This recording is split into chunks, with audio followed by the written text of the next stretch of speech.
So ఇప్పుడు 'game changer' trailer అయిపోయింది and 'Daaku Maharaj' trailer అయిపోయింది. ఇప్పుడు సంక్రాంతికి వస్తున్నాం ట్రైలర్ కూడా వచ్చేసింది. ఎలా అనిపించింది సార్ మీకు?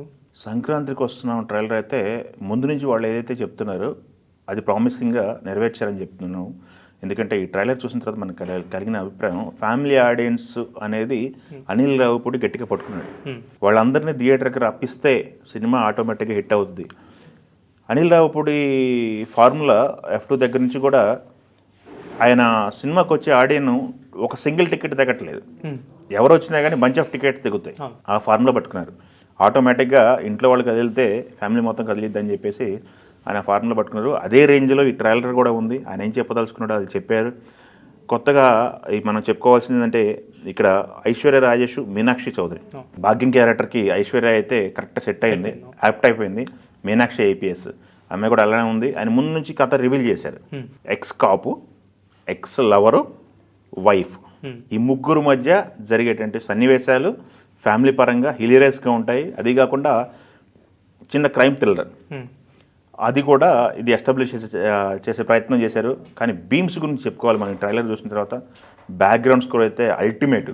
ఈ సినిమాకి పబ్లిసిటీ ఒక స్ట్రాటజీ లాగా వెళ్తున్నారు. వాళ్ళు మొదట రిలీజ్ చేసినటువంటి ఏదైతే ఉందో పాట గోదావరి గట్టు పైన సాంగు అల్టిమేట్. ఇప్పటికే నాకు తెలిసి 75 మిలియన్ క్రాస్ అయిపోయి 100 మిలియన్ వైపు పరిగెడుతుంది ఆ పాట. దానికి రమణ గోగుల కానీ, బీమ్స్ ఇచ్చిన మ్యూజిక్ కానీ, రమణ గోగుల కానీ, మధుప్రియ కానీ ఎక్సలెంట్గా యాప్ట్ అయిపోయారు.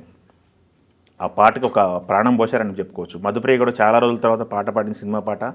దాని తర్వాత రమణ గోగులు కూడా చాలా సంవత్సరాల తర్వాత ఆ పాట పాడటం జరిగింది. వీళ్ళిద్దరి కాంబోలో బీమ్స్ మ్యూజిక్ ఇవ్వడం అనేది చాలా హైలైట్ అని చెప్పుకోవాలి. అది సినిమాలో కూడా పిక్చరైజేషన్ అయితే అదిరిపోద్దని మనకు తెలుస్తుంది. ఎందుకంటే ఇంకొక పాట ఉంది మీను, అది కూడా అల్టిమేట్, అది కూడా రీచ్ అయిపోయింది జనాలకి. ఇంకొకటి మొన్న ఈ మధ్య పాడినటువంటి పాట బ్లాక్ బాస్టర్ పొంగల్, వెంకటేష్ గారు హమ్ చేయడం జరిగింది, పాడటం జరిగింది. దానికి ప్రమోషన్ కూడా వెరైటీగా డిఫరెంట్గా చేశారు. అది కాకుండా ఈ సినిమా రిలీజ్ డేట్ ఎప్పుడని కూడా ప్రమోషన్ బాగా చేశారు. ఈరోజు మనం చూసాం నిజామాబాద్లో ఈవెంట్, ఆ ఈవెంట్ దాంట్లో ఈ ట్రైలర్ రిలీజు, ప్రమోషన్లో కూడా స్ట్రాటజీ వెళ్తున్నారు ఆడియన్స్ని దగ్గరగా అవ్వాలని చెప్పేసి. గతంలో మనం చూసాము ఒక సంక్రాంతి ఈవెంట్కి, ఒక ఛానల్లో చేసిన సంక్రాంతి ఈవెంట్కి గోదావరి వెళ్ళారు, మొత్తం గోదావరి జిల్లాలో ప్రమోట్ చేసుకుని వచ్చారు. ఆ ఈవెంట్ ఇంకా టెలికాస్ట్ అవ్వలేదు, సంక్రాంతి టెలికాస్ట్ ఉంది. అంటే వాళ్ళు ప్రమోషన్ కూడా మొత్తం రాజుగారే మనం చెప్పాము, దిల్ రాజు గారికి ఒక పక్క గేమ్ చేంజర్, ఇంకొక పక్క సంక్రాంతికి వస్తున్నాం. ఈ సంక్రాంతికి వస్తున్నాం అనేది పూర్తిగా అనిల్ రావిపూడి మీద వదిలేశారు. ఆయనకి బడ్జెట్ ఇచ్చేసి ఇది నువ్వు చూసుకో, అనిల్ కూడా ఓన్ చేసుకొని ఈ సినిమా ఆయన పందాలో ఆయన వెళ్తున్నారు. సో ఒక మినిమం గ్యారంటీ 2019లో వాళ్ళది కాంబో, వెంకటేష్ గారి కాంబో F2 వచ్చింది, పెద్ద బ్లాక్ బస్టర్ అయింది. తర్వాత 2020లో మళ్ళీ అదే సంక్రాంతికి మహేష్ బాబు గారి సినిమాతో వచ్చాడు అనిల్ రావిపూడి. అది బాక్స్ ఆఫీస్ దగ్గర మంచి నెంబర్లు రాబట్టింది. ఇప్పుడు మళ్ళీ 24లో సంక్రాంతికి వస్తున్నా అని చెప్పేసి ఆయన మాట్లాడుతున్నారు. అనిల్ రావిపూడి గారు ఎక్కడ మాట్లాడినా కానీ పర్టికులర్గా ఈ ట్రైలర్ చూసిన తర్వాత మనకు ఒక అర్థమైందంటే ఈ సినిమాలో వెంకటేష్ గారు లుక్ డిజైన్ దగ్గర నుంచి అనిల్ రావిపూడి జాగ్రత్త తీసుకున్నాడు. వెంకటేష్ గారు అయితే చాలా బాగా కనపడుతున్నారు.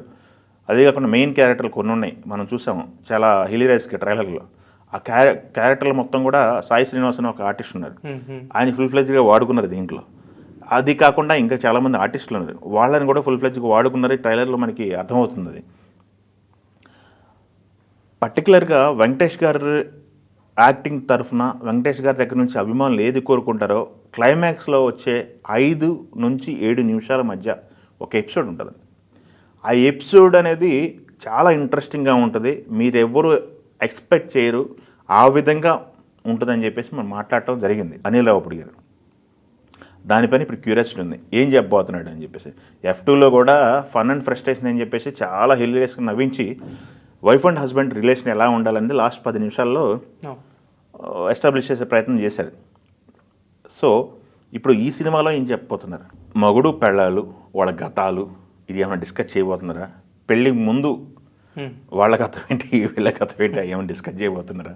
ఎందుకంటే ఇక్కడ పెట్టింది పెళ్ళి, ప్రియురాలు, హస్బెండ్.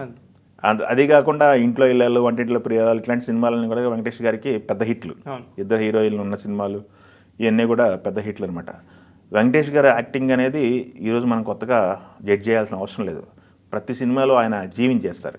అలాంటిది వెంకటేష్ గారు ఈ ట్రైలర్ చూసిన తర్వాత 100% ఎఫెక్ట్ పెట్టారని చెప్పాలి. ఆయన ప్రమోషన్లో పాల్గొంటున్న విధానం చూసిన తర్వాత ఈ సినిమా పైన చాలా ఎక్స్పెక్టేషన్స్ ఉన్నాయి. ఆయనకి కూడా పెద్ద సోలో బ్లాక్ బాస్టర్ కొట్టాలని ఆయన కుతూహలంగా ఉన్నారని అనుకోవాలి. ఎందుకంటే లాస్ట్ ఇయర్ పొంగల్కి వచ్చినటువంటి సైంధవ అది యాక్షన్ సినిమా. పొంగల్ దాని ఏమంటారు, పొంగల్ రేస్లో వెనకబడింది. రేస్లో లేకుండా విడిగా వచ్చుంటే ఎంతో కొంత అప్రిషియేషన్ దాన్ని అనిపించింది అందరికీ కూడా. పొంగల్ రేసులో కాబట్టి వెనకబడిపోయింది.